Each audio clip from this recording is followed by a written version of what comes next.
Hello बच्चों, इसकी ये तो भले ही ख़त्म हो गया है एक्सरसाइज, लेकिन इसके बाद इसकी क्या है, विविध है। तो मैं बता दूं, इसके विविध से भी क्वेश्चन आते हैं। और विविध से कौन से वाले क्वेश्चन, विविध से तो किसी के भी आ सकते हैं, लेकिन विविध में मैं तुम्हें फ़िलहाल इम्पोर्टेंट वाले कराऊंगा जो नॉर्मली एग्ज़ाम में पूछे जाते हैं, क्योंकि सिलेबस बहुत ज़्यादा है। तो आगे हम इनको करेंगे बाद में, ठीक है। तो जैसे इसमें अगर मैं बोलूँ तो इसमें क्या है, इसमें जो गुणधर्म वाले मैंने बताए थे ना, वो बहुत इंपॉर्टेंट है ना। गुणधर्म वाले सारणिकों के गुणधर्म से क्वेश्चन होते थे, उस एक्सरसाइज में भी इम्पोर्टेंट थे। उसके बाद वही गुणधर्म वाले क्वेश्चन बहुत सारे इसमें भी दे रखे हैं, विविध में भी दे रखे हैं। तो वो तुम जो पुराने तुम्हारे मेथड तुमने पढ़े थे, उसकी मदद से तुम उनको आराम से कर सकते हो। तो वो भी मैं तुमको होमवर्क देने जा रहा हूँ, आराम से उसको तुम भी धीरे धीरे करके कर सकते हो, ठीक है ना। तो वो भी होमवर्क तुम करोगे। और उसमें कुछ क्वेश्चन मैं थोड़ा सा विविध के कुछ क्वेश्चन करा दे, सारे नहीं करा रहा हूँ, कुछ क्वेश्चन करा रहा हूँ, कुछ तुम्हें दे रहा हूँ, ठीक है। तो वो भी देख लो, अभी ख़त्म नहीं हुआ है, ठीक है। तो इसमें मैं देखो, इसमें विविध में एक उदाहरण 31 है, एक ही उदाहरण करा रहा हूँ विविध का, ठीक है ना। उदाहरण में क्वेश्चन फिर कुछ देखेंगे। यदि ABC समांतर श्रेणी में हो तो निम्नलिखित सारणी का मान ज्ञात कीजिए। इसमें जो एक्स्ट्रा चीज़ तुम्हें लग रही होगी कि ABC समांतर श्रेणी में, तो ये समांतर श्रेणी कक्षा 11 में तुम्हें पढ़ाई जा चुकी है। अगर 3 संख्याएं समांतर श्रेणी में हों तो हमेशा क्या होता है, 3 संख्याएं, तो जो बीच वाली संख्या क्या होती है, ये बताया था ना पहले। अगर समांतर श्रेणी के केस में ABC के हैं, समांतर श्रेणी में, तो बीच वाली संख्या हमेशा क्या होती है, पहली और दूसरी का अगर हम क्या करते हैं, जोड़ के आधा कर दें, इसके बराबर होता है। इसका मतलब 2B बराबर कितना होता है, A+C होता है। ये 11th में तुम्हें पढ़ाया जा चुका है। 2B इक्वल टू बीच वाली संख्या का दुगना A धन, इससे आया है ये। बीच वाली संख्या इन दोनों को जोड़ के उसका आधा के बराबर होती है, तो 2B बराबर A+C। तो यही हमें यहाँ पे करना है कि क्या, कि हमें पता है कि ABC किस में है, समांतर श्रेणी में, ठीक है। समांतर श्रेणी में तो क्या होगा, B बराबर जो बीच वाली संख्या है वो A+C/2 होगी। तो यहाँ से हम क्या कर सकते हैं, B की वैल्यू यहाँ पे रख देंगे। B की वैल्यू कितनी, A धन C/2। B बीच वाली संख्या A धन C/2, वही मैं यहाँ पे रखने जा रहा हूँ। उसके बाद हम क्वेश्चन को उसके बाद करेंगे, ठीक है। तो ये मैं रख देता हूँ यहाँ पे, सारणिक है ये, आगे में, ठीक है, सारणिक है। तो ये रखो, कितना हो जाएगा, 2y + 4, 5y + 7, 8y + a, ठीक है। ये कितना हो जाएगा, 3y + 5, 6y + 8, 9y, क्या बोला मैंने, मैं B की वैल्यू रखने जा रहा हूँ यहाँ पे, कितना, A+C/2, ऐसे A+C/2। और नेक्स्ट है 4y + 6, 7y + 9 और 10y + C। अब देखो, जैसे ही हमने किया, उसके बाद इसका आंसर एक ही लाइन में इसका आंसर आ जाएगा। कैसे, हमें क्या करना है, ध्यान से देखो, हम क्या करें अगर कि इसकी गुणा, ठीक है ना, इसकी गुणा किससे कर दें, 2 की, इस पंक्ति की गुणा किससे कर दें, 2 से, ठीक है। और इन दोनों को जोड़ के इसमें से घटा दें, ठीक है। अब ऐसा क्यों, इसलिए कि देखो 2 से इसकी, अभी औरों को छोड़ दो थोड़ी देर के लिए। 2 की गुणा अगर यहाँ करें तो कितना होगा, देखो 2 की गुणा करेंगे तो 2 से 2 कट जाएगा, कितना बचेगा, यहाँ A धन C बच जाएगा ना। और तुम क्या करो, A धन C यहाँ भी करो, A धन C में से A धन C गया तो कितना हो गया, 0, कट गया ना। तो ऐसी और चीज़ें भी खुद ही कटेंगी। क्या चीज़ें, तुम केवल A और C पे ही ध्यान रखो, और चीज़ें खुद होती हैं। तो क्या बताया मैंने, फिर से देखो, 2 की गुणा जब हम यहाँ पे करेंगे पहली इस दूसरी पंक्ति में, तो 2 की गुणा करने से क्या होगा, ये 2 से 2 कट जाएगा, तो यहाँ A धन C बच जाएगा ना। और A और C को हम यहाँ जोड़ दें, A धन C, और उस A धन C में से इस A धन C को घटा दें, तो वो क्या हो जाएगा, सब 0 आ जाएगा। तो कुल मिला के तुम्हें क्या करना है, हमें कौन सी वाली पंक्ति को बदल दें, हम पंक्ति को बदल देते हैं, R1 को बदल देते हैं। कैसे, मैंने क्या बोला, R1 और R2 को आपस में क्या कर देते हैं, जोड़ देते हैं, R1 धन R2 कर देते हैं। और उसमें से किसको घटा देते हैं, इसको। लेकिन घटाने से पहले इसकी गुणा किससे कर देते हैं, 2 से कर देते हैं, तभी तो ये 2 से 2 कट जाएगा और A+C बचेगा, तभी तो इन दोनों को जोड़ना है और इसमें से इसको घटाना है, लेकिन 2 से गुणा करके घटाना। तो हम करेंगे माइनस, क्या कर देंगे, R1 प्लस, ये R3 था ना, R1 + R3 -2R2। तो ये करो, देखो तुम्हें क्या मिलने वाला है। हम कौन सी पंक्ति को बदल रहे हैं, R1 को ना, इनको तो बदल नहीं रहे ना, इन 2 पंक्तियों को, तो इनको तो ऐसे ही लिख दो, इनको नहीं बदल रहे हैं। 3y + 5, 6y + 8, 9y प्लस ए प्लस सी बटे 2, इनको तो बदल नहीं रहे, 4y plus 6, 7y plus 9, 10y plus सी, इनको तो ऐसे ही रहने दो। ठीक है, अब देखो ज़रा क्या बताया था, इसकी गुणा 2 से करके, 2 3 6, 2 5 10, तो 6y प्लस 10 बचा ना, और इन दोनों को जोड़ दो, 4 और 2 6, और 6 और 4 2, यहाँ भी 6y प्लस 10, यानी कि इन दोनों को जोड़ के इसको घटाया तो कितना मिला, 0। सेम ऐसे ही होगा, इसकी गुणा करो 12 16, 12y प्लस 16 और जोड़ो तो भी वही आ रहा है 12 और 16, ये भी 0, और ऐसे ही सेम यहाँ पे भी करेंगे तो कितना हो जाएगा, 0। तो एक ही पंक्ति के 3, मैंने बताया था एक ही पंक्ति स्तंभ के तीनों अगर 0 होते हैं तो क्या होता है उसका मान 0, तो ये ऐसे हो जाएगा। देखो नेक्स्ट है विविध उदाहरण, तो एक ही कराया मैंने, इसका विविध प्रश्नावली के कुछ 1-2 क्वेश्चन करा रहा हूँ, फिर तुम्हें घर से करने के लिए देखूँगा। विविध प्रश्नावली में क्वेश्चन नंबर 2 है, बिना प्रश्न किए सिद्ध करें, ये आगे लिख दिया क्योंकि तब हम क्वेश्चन भी करेंगे। तो बिना प्रश्न किए सिद्ध करें, तो बिना प्रश्न किए सिद्ध, ये बराबर इसके सिद्ध करना है। ठीक है ना, बिना प्रश्न किए, तो मैं इसका बाएं पर प्रश्न करना ही नहीं है इसमें। ठीक है ना, बिल्कुल भी नहीं करना प्रश्न, और लिखा है उन्होंने, तो इसमें हम थोड़ा सा देखो, इसमें ध्यान से तुम देखोगे तो कुछ कॉमन लेने की कोशिश करोगे, कुछ भी करोगे कुछ ही नहीं आ रहा इसमें। ठीक है ना, और दूसरा ऐसा करना तो इस बार घटा के भी कोई फ़ायदा नहीं कि A-B लाना, तो ये है ना। तो हम क्या करेंगे इसमें, ये BC ये दिख रहा है, ये अगर ABC हो जाता, ये भी ABC हो जाता, ये भी ABC, कितना अच्छा होता ना। तो इसके लिए हम क्या करेंगे, यहाँ पे A की कमी है, यहाँ पे B की कमी है, यहाँ पे C की, तो हम क्या करेंगे, इस पंक्ति की गुणा A से कर देंगे, इसकी गुणा कर देंगे B से, इसकी गुणा कर देंगे C से। ऐसा हमने किया हुआ भी है कई बार। ठीक है, तो लेकिन हम, तुम्हें ये भी मैंने बताया था कि हम ऐसे अपनी मर्ज़ी से कभी भी हम गुणा नहीं कर सकते। अगर हमें कभी भी ऐसी अपनी मर्ज़ी से, कॉमन तो हम ले सकते हैं अगर कुछ हो, लेकिन अब गुणा करनी हो अपनी मर्ज़ी से तो हमें क्या करना पड़ता है, अब खुद ही क्या करना पड़ता है, भाग भी देना पड़ता है। तो मैंने A-B-C से मैं गुणा करने जा रहा हूँ, क्योंकि इसलिए मैंने A से भी, B से भी, C से भी भाग कर दिया। अब करना क्या है, गुणा किसकी करनी है, यहाँ पे लिख भी देंगे क्या करनी है, R1 को तो कर देंगे, R1 को लिखेंगे R1 में A की गुणा कर रहे हैं, R2 में किसकी गुणा कर रहे हैं, B की गुणा कर रहे हैं। ठीक है, R2 में किसकी गुणा कर रहे हैं, B की गुणा कर रहे हैं, और R3 में किसकी गुणा कर रहे हैं, C की गुणा कर रहे हैं। ठीक है ना, R1 R2 R3 दोनों सब में, तो इसमें A की गुणा करो कितना हो जाएगा, A² A³ ABC, फिर इसमें B की करो B² B³, फिर ये भी ABC, इसमें C की करो C² C³, ये भी कितना ABC।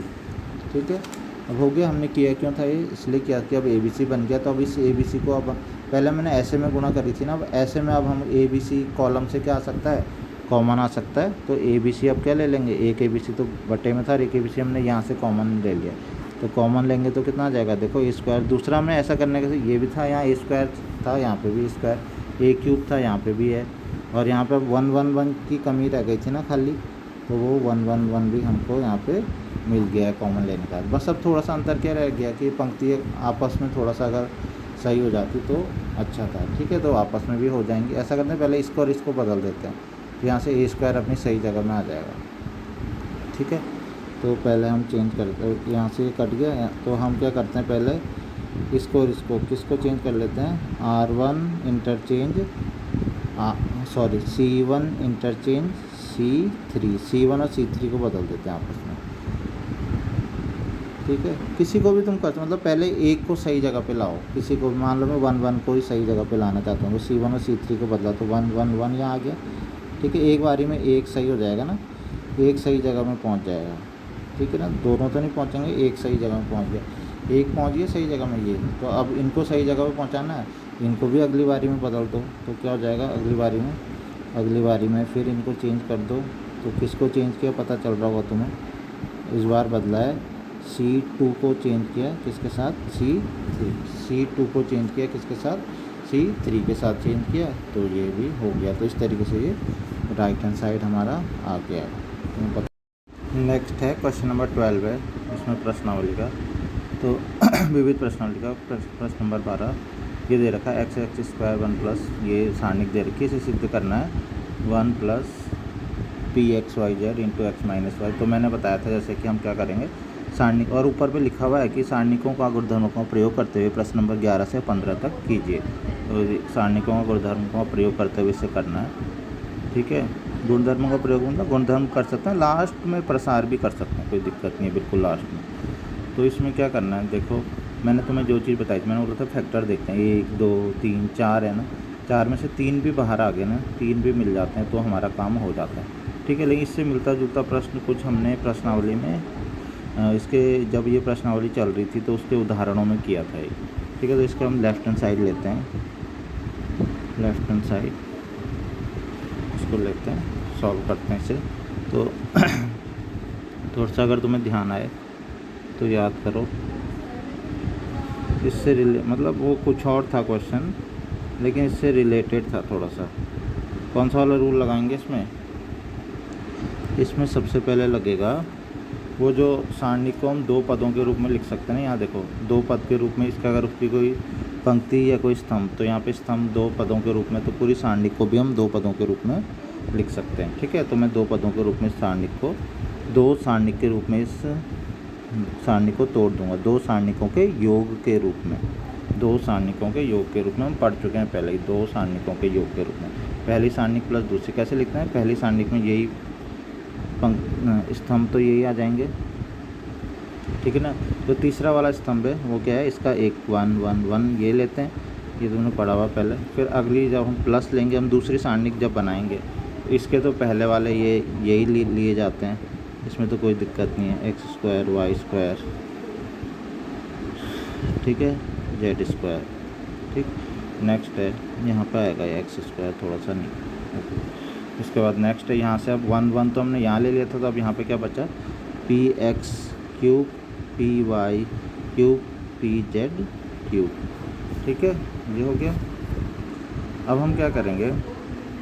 अब हम इस वाले को तो ऐसे ही रहने देंगे, इसको हम सॉल्व करके कुछ ऐसा ही बनाने की कोशिश करेंगे, ऐसा, इसीलिए मैं बोल रहा हूँ ऐसा कुछ किया था हमने, ठीक है। तो एक्स वाई जेड एक्स, इसको तो ऐसे ही रहने दो, ठीक है। 1 1 1 तो याद आ रहा होगा।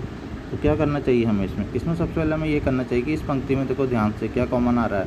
एक्स कॉमन आ रहा है ना, इसमें वाई और इसमें क्या आ रहा है? जेड। तो हम क्या करेंगे? यहाँ से पहली पंक्ति से लिया एक्स कॉमन, दूसरी पंक्ति से लिया वाई कॉमन, तीसरी पंक्ति से लिया जेड कॉमन, ठीक है। जैसे एक्स वाई जेड हमने कॉमन लेंगे तो क्या बच जाएगा यहाँ पे? 1, ठीक है ना, एक्स और पी एक्स स्क्वायर, ऐसे ही यहाँ पे 1 वाई पी वाई स्क्वायर, और यहाँ पे क्या हो जाएगा? 1 जेड और पी जेड स्क्वायर, ठीक है। ये भी आ गया होगा समझ में। इसके बाद तुम ध्यान से देखोगे, अभी तुमने पंक्ति से कॉमन लिया, स्तंभ से भी कुछ कॉमन आ रहा है, देखो पी कॉमन आ रहा है ना, तो पी भी कॉमन ले लेंगे। तो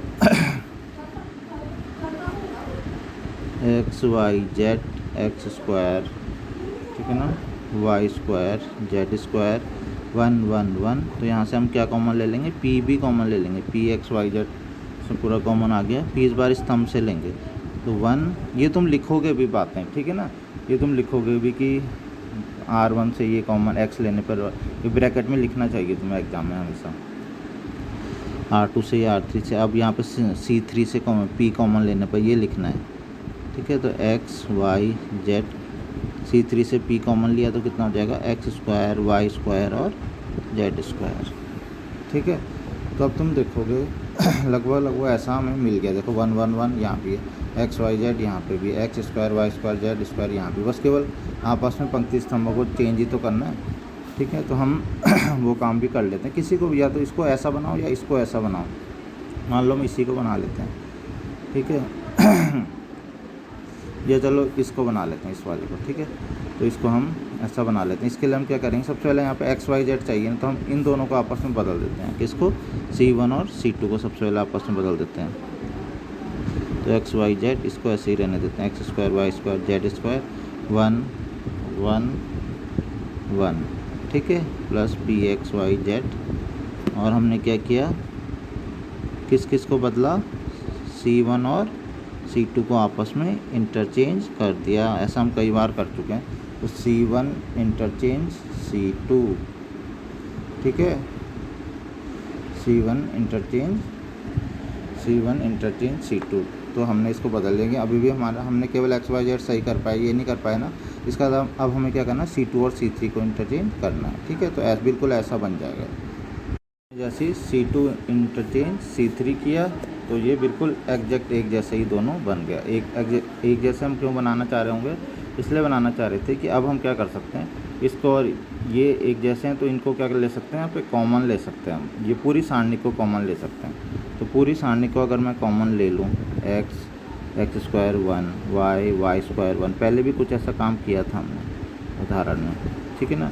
पूरी की पूरी सारणी को मैंने कॉमन ले लिया यहाँ पे, तो यहाँ पे जब पूरा ले लिया कॉमन, यहाँ कितना बचेगा, 1 ही तो बचेगा जब कॉमन ले लिया मैंने, 1 प्लस यहाँ पे मैंने कॉमन हट ले लिया, ये तो हट जाएगा, तो कितना बचेगा, पी एक्स वाई जेड। तो तुम ध्यान से देखोगे हमारा जो आंसर है उसमें हमें एक फैक्टर ये भी चाहिए था, 1 plus P X Y Z, ठीक है ना, 1 प्लस पी एक्स वाई। अब 3 फैक्टर चाहिए एक्स माइनस, तो तुम ध्यान से देखोगे तो ये तो पुराना क्वेश्चन वैसे ही बन गया, वो भी हो जाएगा ये, ठीक है। 1 plus P X Y Z तो बाहर है ना, इसको हम इधर दाएँ की तरफ बाएँ तरफ भी लिख सकते हैं ना, एक्स स्क्वायर 1 वाई स्क्वायर। अब इस वाली समीकरण को हल, इस वाले सारणी को हल करना है, ठीक है ना, इसको आगे सॉल्व करना है। तो तुम्हें पता ही है इसको कैसे करेंगे, ठीक है। क्या करना हमें, एक्स माइनस, देखो आंसर को की ओर भी ज़रा नज़र दौड़ाओ, क्या है वहाँ पे, X minus Y minus Z, ऐसे है ना आंसर में। इसका मतलब तुम्हें पहली पंक्ति से दूसरी पंक्ति को घटा दो, दूसरी से तीसरी को घटा दो, हम करते भी ऐसा। इससे क्या होगा, एक तो X minus Y minus Z भी मिलेगा, दूसरा 1 में से 1 गया 0, 1 में से 1 गया 0, 0 भी मिल जाएंगे, ठीक है। तो सारे फैक्टर हमें मिलने शुरू हो जाएंगे। तो क्या करेंगे हम यहाँ पे, R1 को हम लिख देते हैं R1 माइनस R2, हमने किए थे ऐसे क्वेश्चन बहुत से, और R2 को हम लिखते हैं R2 माइनस R3, ठीक है। तो कर लो, क्या हो जाएगा ये, ठीक है। तो हम कर लेते हैं x माइनस वाई हो जाएगा, X square minus Y square, 1 minus 1 0, ठीक है। कर रखे हैं पहले क्वेश्चन में, पहले बता दूँ, इसलिए बहुत ज़्यादा मैं इस पर डिटेल में नहीं बोलूँगा, ठीक है। इसके बाद क्या करते थे हम, यहाँ से कुछ कॉमन लेना चाहते थे, क्या कॉमन, x माइनस वाई, इसके लिए हम इसके फैक्टर करते थे, ये भी पहले करा हुआ है, ठीक है। तो x माइनस वाई, इसके फैक्टर करते थे x प्लस वाई, ए प्लस बी इंटू ए माइनस बी का फार्मूला लगाएंगे, ठीक है ना। यहाँ पे भी y माइनस जेड, तो यहाँ पे भी फार्मूला लगाएंगे, ठीक है। Z square 1। अब हम क्या करेंगे, यहाँ से क्या कॉमन आ गया, x माइनस वाई, यहाँ से क्या कॉमन आ गया, y माइनस जेड। तो हमारे 4 में से 3 फैक्टर तो एक ही हो गया, 2 3 तो एक अकेला बचा, उसके लिए हमें कुछ करने की ज़रूरत नहीं, सारणी को सॉल्व कर दो वो भी आ जाएगा, ठीक है। तो 1 plus P X Y Z, तो ये इस तरीके से हमारा क्वेश्चन लगभग हो गया। वाई माइनस जेड, ये सब, ये दोनों तो कॉमन ले लिए, पहली या दूसरी पंक्ति से लिखना चाहिए तुम्हें वैसे, 1 X plus Y 0, 1 Y plus Z 0, Z square, ठीक है ना, और 1। अब हम क्या करेंगे, अगर हम देखो यहाँ पे 0 0 0 है ना, तो तीसरी स्तंभ के साथ अनुदिश अगर प्रसार कर दें तो हमें आंसर मिल जाएगा, ठीक है। तीसरे स्तंभ के अनुदिश अगर मैं प्रसार करूँ, देखो यहाँ से, तो क्या मिलेगा, ये तो 0 ये 0, ये plus minus plus, Y plus Z की गुणा 1 से वाई प्लस जेड माइनस ये, तो वाई से वाई कट जाएगा, कितना बचेगा, जेड माइनस एक्स। तो इसका आंसर जेड माइनस एक्स आ जाएगा। यहाँ पे एक और फैक्टर जो हमारा C3 के अनुदिश हम इसका प्रसार कर देंगे, जैसे मैंने अभी बताया, C3 के अनुदिश प्रसार करने पे तो ये माइनस ये हो जाएगा, और इस तरीके से हमारा आंसर आ जाएगा। तो ये सब ढंग से समझ लेना। देखो जो नेक्स्ट मैं क्वेश्चन कराने जा रहा हूँ, क्वेश्चन नंबर 15 है, इसे भी सारणिकों का गुणधर्म लिखा हुआ है, क्वेश्चन नंबर 11 से 15 तक। तो सारणिकों का गुणधर्मों का प्रयोग करते हुए इसको भी सिद्ध करना है 0 के बराबर, ठीक है। तो इसमें बायां पक्ष में ले लूँगा, लेकिन इसमें क्वेश्चन में ज़रा ढंग से देखो है क्या, sine alpha cos alpha beta gamma, लेकिन यहाँ पे अल्फ़ा प्लस डेल है, डेल ये दूसरा साइन है, beta plus del, gamma plus del, delta का डेल का छोटे स्मॉल जो उसका साइन ये होता है, ये अल्फ़ा है, ये इसको अल्फ़ा मत समझना कहीं, ये डेल है, ठीक है। तो सारणिकों और धर्मों का प्रयोग करते हुए करते हैं। तो ध्यान से देखोगे यहाँ पे cos alpha plus cos X plus Y का फार्मूला लग सकता है, तो हम यहाँ पे फार्मूला लगाने जा रहे हैं पहले, सबसे पहले इन तीनों में, ठीक है। तो लेफ्ट हैंड साइड हम लेंगे, तो फार्मूला लगा देंगे। फार्मूला अगर तुम्हें याद हो तो, नहीं होगा तो लर्न करो, ठीक है ना। मेरे ख्याल से याद होना चाहिए, कॉस क्या होना चाहिए, कॉस एक्स प्लस वाई का cos X cos Y, minus plus होता था तो माइनस होता था, minus sine X sine Y. तो फार्मूला मैं यहाँ पे लगा दूँगा, तो कितना हो जाएगा, कॉस अल्फ़ा कॉस डेल, ध्यान रखना, minus sine alpha sine del, ठीक है। ये डेल है। ऐसे यहाँ पे ये तो ऐसे ही रहेंगे, इसमें तो कोई दिक्कत नहीं है, ठीक है। और साइन ये भी ऐसी जो ऐसे ही रहेंगे, मैं पहले उनको लिख देता हूँ। कॉस गामा, यहाँ पे फार्मूला लग जाएगा, सेम वही फार्मूला लगेगा फिर से। Cos beta cos del minus sine beta sine del, ठीक है। नेक्स्ट है cos gamma cos del minus sine gamma sine del, ठीक है। ये फॉर्मूला यहाँ पे लग गया, ठीक है।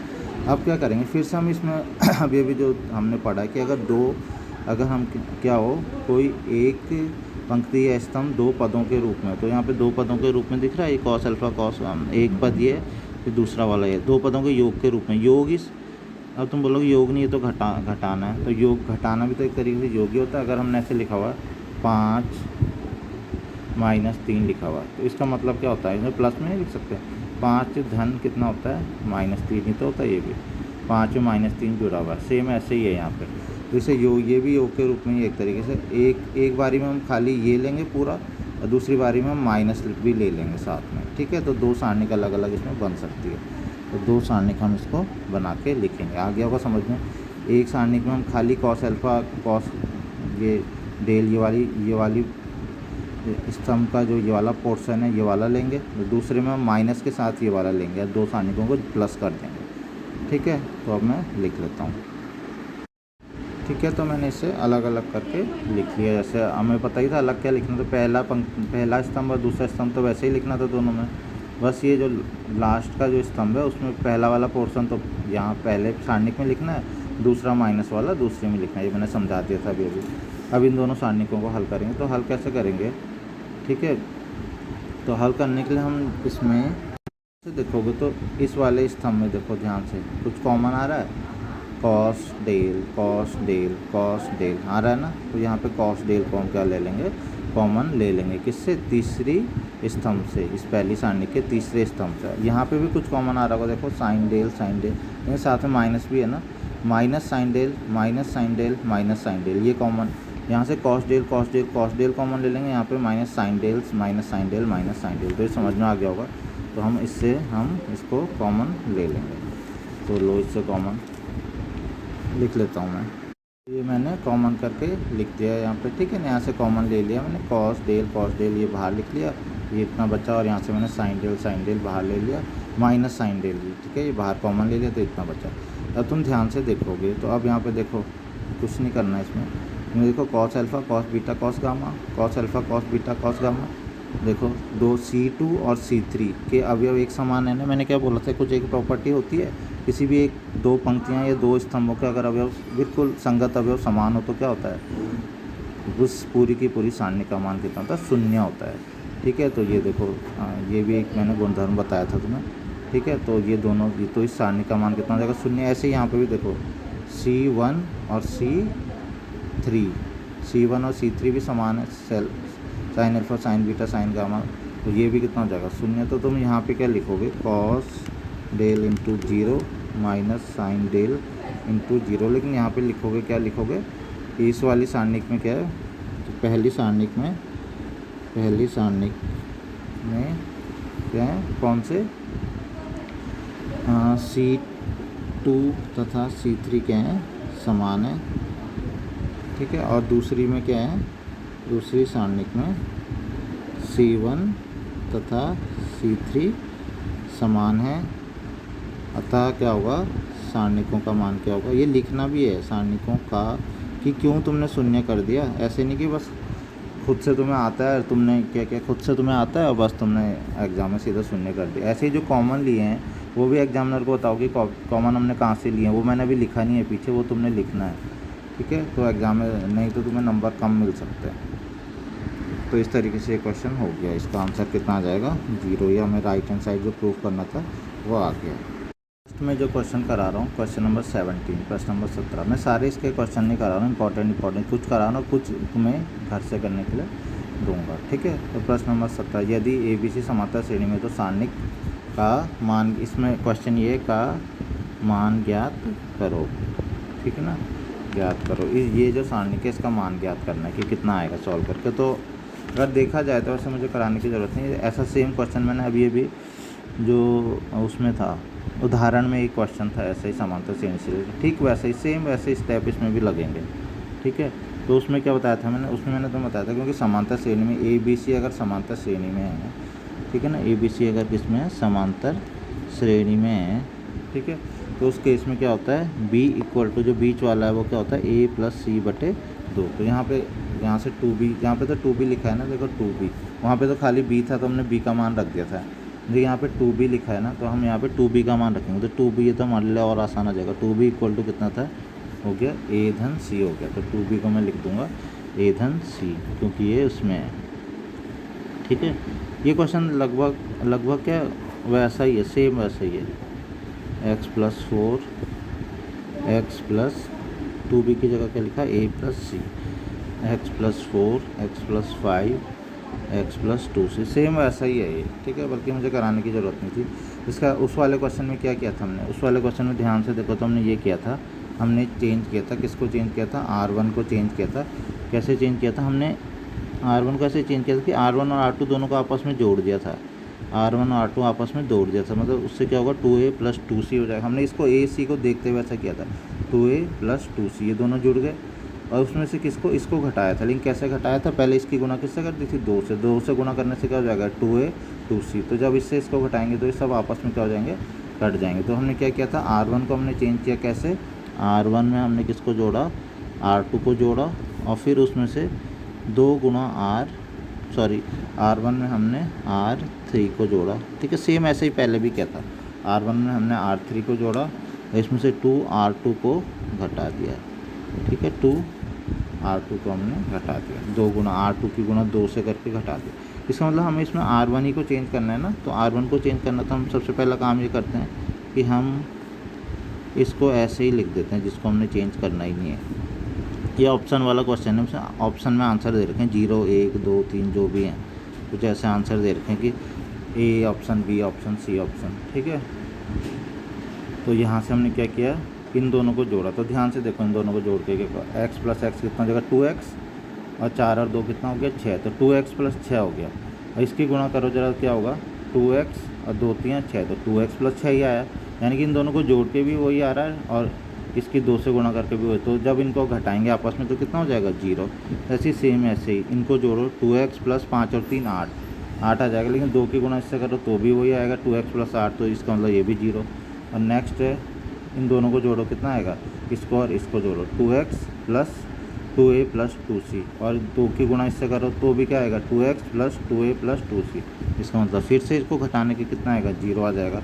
तो अगर हम इन दोनों को जोड़ के, ठीक है ना, और माइनस करें क्या, इस 2 की इससे गुणा करके इन दोनों में से इसको माइनस करें तो देखा सब कुछ 0 आ रहा है। तो मैंने ये गुणधर्म क्या पढ़ा था हमने, किसी भी एक पंक्ति या किसी भी एक ही पंक्ति या एक ही स्तंभ के तीनों अवयव शून्य आते हैं तो उस पूरी सारणी का मान कितना, तो शून्य। तो इसका जो भी ऑप्शन होगा शून्य वाला वो आंसर आ जाएगा। ए ऑप्शन है शून्य, तो ए ऑप्शन इसका आंसर आ जाएगा, ठीक है। अब बच्चों ये हो गया। अब क्या है, मैं प्रश्नावली के कुछ क्वेश्चन है वो घर से करने के लिए दूंगा, लेकिन मैं उसके साथ साथ वो ऐसे इतना ज़्यादा टफ नहीं है, मैं उनकी हिंट दे दूंगा और वो क्वेश्चन घर से कर लो, कर रखे हैं पहले, ठीक है। और दूसरा ये एग्ज़ाम में भी आते हैं, इनको छोड़ने की कोशिश मत करना कि ये तो विविध वाले हैं, आते हैं एग्ज़ाम में बहुत बार आ जाते हैं, क्योंकि ये इसलिए आते हैं क्योंकि गुणधर्मों से रिलेटेड ना, गुणधर्म मैंने बताया था ना इंपॉर्टेंट है बहुत ज़्यादा। तो मैं हिंट देता जा रहा हूँ, सारे क्वेश्चन करने हैं, और जो क्वेश्चन मैं की हिंट दे रहा हूँ वो करने हैं बस खाली। देखो बच्चों, तो ये है अध्याय 3-4 पर विविध प्रश्नावली की, जो मैंने बोला कि अब घर से तुम्हें करना है, ठीक है। मैं हिंट देता जा रहा हूँ, हो जाएंगे, कोई दिक्कत नहीं होगी, ठीक है।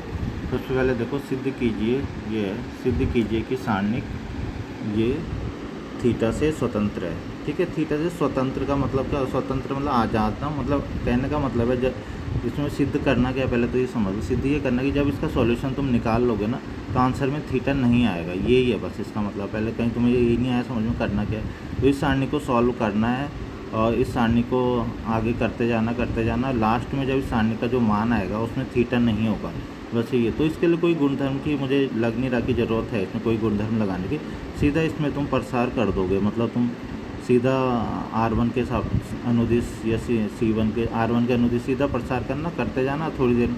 बस इसमें थोड़ा सा एक चीज़ आएगी बाद में कहीं पे, वहाँ पे तुम्हें क्या करना पड़ेगा, sine square theta plus cos square theta का मान 1 रखना पड़ेगा, ठीक है। वहाँ पे कुछ ऐसा आएगा, मैं बताता हूँ कैसा आएगा। ऐसा आएगा x किसी लाइन में आएगा x sine square theta plus x cos square theta, तो वहाँ तुम x कॉमन ले लोगे, ठीक है। x कॉमन ले लोगे तो वहाँ से क्या बच जाएगा, साइन स्क्वायर x और ब्रैकेट में बच जाएगा sine square theta plus cos square theta, तो उसका मान कितना रख दोगे 1। तो ये आसान है, कोई ऐसा नहीं कि कराने की ज़रूरत हो, नहीं तो मैं कितने क्वेश्चन कराऊंगा फिर, ठीक है। खुद भी तो तुम्हें प्रैक्टिस होनी चाहिए, कोई तुम्हें खुद प्रैक्टिस ही नहीं हो पाएगी, सारे मैं ही कर दूँगा। तो इसको मैं बता रहा हूँ, हिंट बिल्कुल इसमें यही है, कोई गुणधर्म नहीं लगाना, सीधा प्रसार करना है। और एक जगह पे क्या होगा, x कॉमन लेके sine square theta plus cos square theta का मान 1 रखना है, और उससे तुम्हारा आंसर में थीटा गायब हो जाएगा पूरी तरीके से, ठीक है। और कौन सा था, प्रश्न नंबर 2 करा दिया था। प्रश्न नंबर 3, इसका मान ज्ञात कीजिए। तो फिर से बच्चों इसमें यही है, इसमें कोई गुणधर्म लगाने की ज़रूरत तुम्हें नहीं है, कुछ भी नहीं लगाना इसमें। और कहीं लिखा भी नहीं है कि गुण स्पेशली कि गुणधर्मों का प्रयोग कीजिए, कहीं लिखा भी नहीं है का मान ज्ञात कीजिए, ठीक है।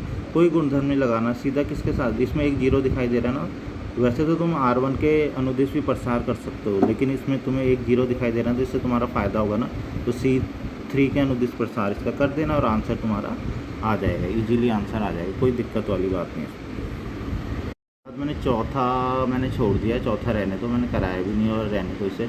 5वां, यदि a is not equal to 0 तो समीकरण को हल कीजिए।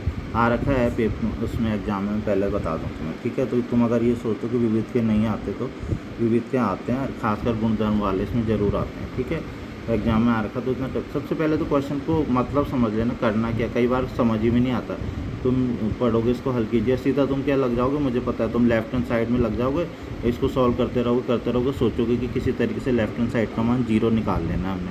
वो कभी नहीं आने वाला। क्यों नहीं आने वाला, क्योंकि पूछा ही नहीं है सिद्ध करने के लिए। कहा है कहीं क्वेश्चन में लिखोगे सिद्ध कीजिए कि ये बराबर 0, सिद्ध करने के लिए नहीं कहा है इसमें। इस क्वेश्चन में क्या कह रखा है, इसमें कीजिए कि ये समीकरण दे रखी है, ये इक्वल टू 0 एक समीकरण, इसको हल कीजिए। जब भी बोलते हैं ना किसी समीकरण को हल कीजिए, इसका हमेशा मतलब होता है कि x का मान ज्ञात कीजिए, ठीक है। समीकरण को हल कीजिए का मतलब होता है x का मान ज्ञात कीजिए। तो तुम्हें क्या करना है इस क्वेश्चन में, x का मान ज्ञात करना, मतलब तुम्हें ये पूरी समीकरण है इसको आगे लिखते जाना। मतलब पहले जैसे इस सारणी को तुम जो भी मेथड लगाओगे, सॉल्व किया बराबर 0, आगे सॉल्व किया बराबर 0 बराबर 0 बराबर 0, लास्ट में तुम्हें x बराबर मान मिल जाएगा। तो ऐसे इसको हल करने वाला क्वेश्चन ऐसे करने से, ठीक है। और बाकी सारणी कैसे हल होगी, देखो बहुत आसान है, याद आ रहा होगा तुम्हें गुणधर्म वाले में। अगर हम R1 R2 R3 या C1 C2 C3 को आपस में जोड़ दें तो क्या हो जाएगा, x प्लस ए x, तो 3x प्लस ए हो गया ना, ठीक है। ऐसे ही यहाँ पे भी 3x प्लस ए 3x प्लस ए, एक ही चीज़ आ जाएगी। तो 3x प्लस ए को क्या ले लेंगे, कॉमन ले लेंगे, तो क्या बन जाएगा 1 1 1 आ जाएगा ना। तो 3 1 आ गए तो 2 0 बन जाएंगे, C1 minus C2 C2 minus C3 ऐसे करके। तो वही इसमें करना है, तुम कर चुके हो ये क्वेश्चन में पहले बता दूँ, ठीक है। कर चुके हो। R1 को हम करेंगे R1 plus R2 plus R3, ठीक है। उससे हमें 1 1 1 मिल जाएंगे। तो C1 को लिखेंगे C1 minus C2 C2 minus, तुम ये सोच रहे हो कि सर ऐसी वर्बली बता रहे हैं, लेकिन ये क्वेश्चन तुमने कर चुके हो तुम प्रश्नावली में ऐसे क्वेश्चन, ठीक है। तो आराम से इसका सारणी, इधर की साइड की सारणी छोटी होती जाएगी, लास्ट में छोटा सा प्रसार करके ये हो जाएगा, ठीक है। x का मान मिल जाएगा। ये अगले वाले में बता दूँगा, प्रश्न नंबर 6 में। इसमें क्या करना है, प्रश्न नंबर 6 में ये करना है, ध्यान से देखोगे तो इस वाली इसमें a कॉमन आ रहा है, देखो इसमें b कॉमन आ रहा है और इसमें c, देखो a कॉमन आएगा अगर ऐसे में, तो कितना बचेगा a, यहाँ पे भी कौन सी वाली स्तंभ से, C1 से, और a कॉमन आएगा तो कितना बचेगा a प्लस b, यहाँ पे a कॉमन आएगा तो कितना बचेगा b, कुल मिला के क्या बचा a प्लस b और b। ऐसे यहाँ से b कॉमन आएगा, यहाँ से c, जब तुम कॉमन लोगे तो फिर तुम्हें a b c कॉमन मिल गया ना। अब खाली कितना बचा a b c, तो तुम चाहो तो थोड़ा सा इसमें, तुम चाहो तो कहाँ गया वो क्वेश्चन, ये रहा, ठीक है। तो तुम चाहो तो क्या कर सकते हो, उसके बाद ए बी सी जैसे ही कॉमन आ गया ना, उसके बाद तुम चाहे तो प्रसार करना चाहते हो, डायरेक्ट भी प्रसार कर दोगे ना तो भी इसका आंसर आ जाएगा। मैं बता दूँ क्या बोला मैंने, ए बी और सी कॉमन लिया, उसके बाद तुम प्रसार करना चाहो सीधा भी किसी भी पंक्ति के सापेक्ष या स्तंभ के सापेक्ष, आंसर आ जाएगा। लेकिन तुम्हें लगता है तुम छोटा कर सकते हो थोड़ा और, तो कर लेना, ठीक है ना। नहीं भी कर पाओगे तो भी इसका आंसर आ जाएगा, ठीक है। अगला क्वेश्चन देखो जरा, अगला क्या है, ठीक है। अगला क्वेश्चन है प्रश्न नंबर 8 है। मान लीजिए कि ये ए बराबर इतना दे रखा है, तो प्रश्न नंबर 7 है उससे पहले तो, ठीक है। देखो प्रश्न नंबर 7 है, ए इन्वर्स बराबर इतना दे रखा है, बी बराबर इतना दे रखा है, ए बी इन्वर्स का मान ज्ञात कीजिए ए बी। तो इसमें देखो बच्चों इसमें करना क्या है, इसमें बहुत सिंपल क्वेश्चन है। ए की गुणा किससे करनी है, बी से करनी है, और जो आंसर आएगा उसका क्या निकाल देना, इन्वर्स निकाल देना, व्युत्क्रम निकालना तुम्हें आता ही है। ए की गुणा, लेकिन ए की गुणा बी से करोगे कैसे, बी तो तुम्हें पता है, ए पता है नहीं, ए इन्वर्स पता है। तो बच्चों तुम्हें पता होना चाहिए कि ए इन्वर्स है, अगर हम इसका भी इन्वर्स कर दें तो फिर से क्या आ जाएगा, ए आएगा ना। तो कुल मिला के क्या समझा तुमने इस क्वेश्चन में, इस क्वेश्चन में ये समझा तुमने कि पहले जो ए इन्वर्स है इसका व्युत्क्रम निकालेंगे, ए इन्वर्स का भी इन्वर्स निकालेंगे। अगर हम ए इन्वर्स का भी इन्वर्स निकालेंगे तो उससे हमें क्या मिल जाएगा, ए मिलेगा, क्योंकि इस क्वेश्चन में हमें ए पता ही नहीं है, बी तो पता है, ए पता है नहीं। तो ए निकालने के लिए हम क्या करेंगे, पहले ए इन्वर्स का भी इन्वर्स निकाल लेंगे, तो उससे हमें ए मिल जाएगा। तो सबसे पहला स्टेप है ए इन्वर्स का इन्वर्स निकालो, तो उससे ए मिल जाएगा। अब ए भी मिल गया, बी पहले से ही पता है, तो अब ए की गुणा बी से कर दो, और ए की गुणा बी से करने का जो तुम्हें आव्यूह मिला उसका अब इन्वर्स निकालो। तो अब समझ में आ गया होगा मैंने क्या बोला, ठीक है। तो इसे करना है। प्रश्न नंबर 8 है, यदि ए बराबर ये दिया है तो सत्यापित कीजिए। तो इसमें तो कोई दिक्कत नहीं होनी चाहिए। एडजॉइंट ए निकालना है पहले बाएं पक्ष में, इसका ए का एडजॉइंट निकाल लेना। ये शायद मैंने थोड़ा सा कट गया ये, ठीक है, तो ये तुम देख लेना, हो सकता है ये सारणिक 3 ये सारणिक 3x3 की होगी, ठीक है, थोड़ा सा कट गया है।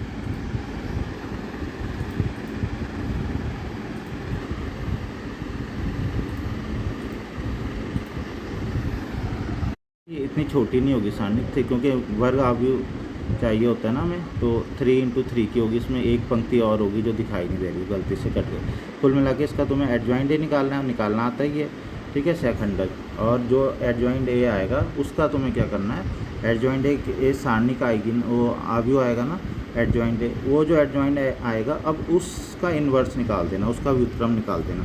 तो सिंपल है चीज़, ठीक है ना। बस तुम्हें ये इस पे ध्यान रखना है, तुम्हें करना क्या है, करना यही तो ए दे रखा है, क्या तुम्हें ए का एडजॉइंट ए निकालना आता है, बिल्कुल आता है, वो निकाल दिया। अब एडजॉइंट ए निकाला तो एक आव्यूह तो मिलेगा, क्या तुम उस आव्यूह का इन्वर्स नहीं निकाल सकते, व्युत्क्रम नहीं निकाल सकते, निकाल सकते हो। उसका फिर से उस आव्यूह का भी एडजॉइंट निकालोगे, फिर उसका सारणिक निकालोगे, तो उस ये भी लेफ्ट हैंड साइड निकल जाएगा। राइट हैंड में क्या है, ए का व्युत्क्रम पहले, अब इसमें ए का व्युत्क्रम यहाँ पे तो था, एडजॉइंट ए निकालना था, उसका व्युत्क्रम।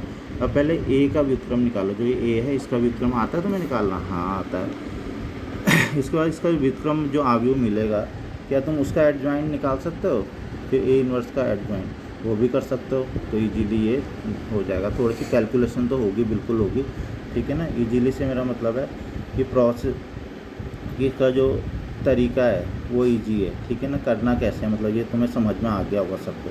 हाँ, जब उसकी कैलकुलेशंस वगैरह करोगे बड़ा हो जाएगा वो थोड़ा क्वेश्चन, ठीक है ना।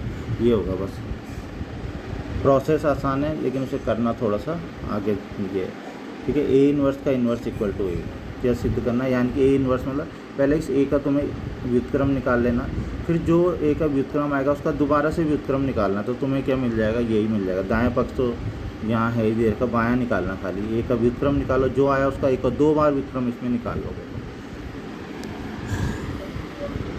नेक्स्ट है एक्स, इसका मान ज्ञात कीजिए। तो बच्चों ये क्वेश्चन तुमने कर रखे होंगे, इसमें भी ध्यान से देखो ज़रा क्या करते हैं हम। नॉर्मली हमारी कोशिश रहती है तो C1 - C2 R1 - R2 R2 - R3, या फिर तीनों को जोड़ना। तो तीनों को जोड़ के कुछ हो रहा है, ध्यान से देखो, हो रहा है बिल्कुल। x + y + x + y जोड़ देंगे, 2x + 2y हो जाएगा ना। ऐसे यहाँ पे 2x + 2y 2x + 2y। तो अगर हम R1 को R1 + R2 + R3 कर दें तो 2x + 2y सब में आ रहा है, 2x + 2y 2x + 2y 2x + 2y हो जाएगा। 2x + 2y को हम कॉमन ले लेंगे। 2x + 2y का मतलब क्या होता है, 2 गुना ब्रैकेट में x + y कॉमन ले लेंगे तो क्या बच जाएगा, 1 1 1 प्लस 3 1 आए तो 2 0 बन जाएंगे। ये कई बार ऐसे क्वेश्चन तुम कर चुके हो, तो इजीली क्वेश्चन हो जाएगा। इसमें देखो बहुत आसान है, 3 1 पहले से ही मिले हैं, बस R1 - R2 R2 - R3, तो 1 0 2 0 मिल गए, बस सीधा प्रसार कर दो, उसके बाद इसका आंसर मिल गया, ठीक है। इसके बाद नेक्स्ट है, मुझे लगता है ये क्वेश्चन भी कर रखा, प्रश्न नंबर 11। क्या करेंगे इसमें, यहाँ देखो बीटा माइनस गामा, ये 4 चाहिए ना फैक्टर, तो आराम से मिल जाएंगे ना। क्या करेंगे इसमें, अल्फ़ा, अगर R1 - R2 करो तो कितना मिल जाएगा R one minus alpha minus beta, alpha square minus beta square, और ऐसे करके यहाँ पे भी मिल जाएगा, ठीक है। और ऐसे बीटा माइनस गामा। तो आराम से ये क्वेश्चन भी कॉमन लेके तुमने करा हुआ है, कोई दिक्कत नहीं आने वाली है, बहुत ईजीली ये क्वेश्चन हो जाएगा, ठीक है। नहीं होगा जहाँ पे भी अगर प्रॉब्लम लगती है वो छोड़ दो वहाँ तक और मुझे सेंड कर दो कि सर यहाँ तक हो पाया, इससे आगे नहीं हुआ, मैं उससे आगे बता दूँगा, वैसे हो जाएगा, ठीक है। इसके बाद ये है, ठीक है, ये मैंने करा दिया था 12वां। 13वां देखो, 13वां भी आसान है, 3 ये है ना। तो इसमें क्या करना है, 13वें में इजीली हो जाएगा। कैसे, इसमें क्या करना है तुम्हें, अगर तुम ध्यान से देखो, अगर C1 + C2 + C3 ऐसे जोड़ दो, लेकिन ध्यान रखना R1 + R2 + R3 तब कुछ ही फ़ायदा नहीं होगा। 3A 4A 5A मिल जाएगा, 5A माइनस, हमें तो ये चाहिए ही ना, हमें A धन B धन C चाहिए ना। अगर हम C1 + C2 + C3 ये जोड़ें तब क्या होगा, 3 - A + -A -2A + 3A ये हो जाएगा ना। तो A + B + C, A + B। तो क्या करना है, इसमें हिंट क्या है इसकी, यही है कि C1 को क्या लिखेंगे, C1 + C2 + C3, बस A + B + C, A + B + C, A + B + C मिल जाएगा। वो कॉमन लेंगे तो 3 1 आ जाएंगे, 1 1 1, और फिर वही तुम घटा के 2 0 कर देते हो। नेक्स्ट है क्वेश्चन नंबर 14। ध्यान से देख लो 14 कैसे करना है, ये भी 3-4 लाइन का ही क्वेश्चन है, बस उसके बाद हो जाएगा। क्या करना है इसमें, ध्यान से, ये 1 2 3 की ओर थोड़ा सा ध्यान देगा। तुम्हें सबसे पहले एक बारी में ही तुम ये काम कर लोगे। क्या कि सबसे पहले तो तुमने चेंज करना R2 को कैसे चेंज करना है, इसकी गुणा करनी है, R1 की गुणा करनी है 2 से, ठीक है ना। R1 की गुणा करनी है 2 से, और उसे R2 से घटा देना। जब तुम इसकी गुणा 2 से करोगे, 2 × 2, 2 से 2 को घटाओगे कितना हो जाएगा, 0 ना। ऐसे ही जहाँ पे करोगे कुछ ना कुछ वैल्यूज़ आएंगी, कुल मिला के इस जगह पे 0 हो जाएगा 2 की जगह। और साथ ही साथ तुमने ये भी करना है कि इसकी गुणा किससे करनी है, 3 से, R1 की गुणा 3 से करनी है, और इससे इस घटा देना है। ये दोनों काम एक ही बारी में कर सकते हो तुम, कोई दिक्कत नहीं। तो तुम्हें एक ही सबसे स्टार्टिंग में ही तुम्हें यहाँ पे भी 0 मिल जाएगा और यहाँ भी 0 मिल जाएगा, ठीक है। बस तुम अब C1 के अनुदिश प्रसार कर देना, तुम्हारा आंसर 1 आ जाएगा। इतना छोटा क्वेश्चन ये है, ठीक है। क्या करना है, पहली पंक्ति में पहले उसमें हमने लिखना है कि R2 को चेंज किया, R2 changes to R2 - 2R1, और दूसरा हमने ये किया R3 changes to R3 - 3R1, ठीक है। तो हमने किया 2 0 मिल जाएंगे, तो इजीली क्वेश्चन हो जाएगा, ठीक है। 15 मैंने करा दिया, 16 को करने की ज़रूरत नहीं, 17 भी मैंने करा दिया। बस ये क्वेश्चन तुम्हें जो मैंने अभी बोले हैं, हिंट दिए, आसान क्वेश्चन है, ऐसी कोई दिक्कत नहीं है, वो तुम्हें करने हैं और ये हो जाएंगे। तो ये होमवर्क है तुम्हारे, जो भी मैंने अभी क्वेश्चन में लिख दूंगा क्या क्या होमवर्क में, तो ये सब करेंगे। इसी के साथ ये जो चैप्टर है सारणी का ये ख़त्म हो गया। कोई भी तुम्हारी दिक्कत हो तो वो भेज देना, नहीं तो ये अलग से वैसे ही ख़त्म हो गया।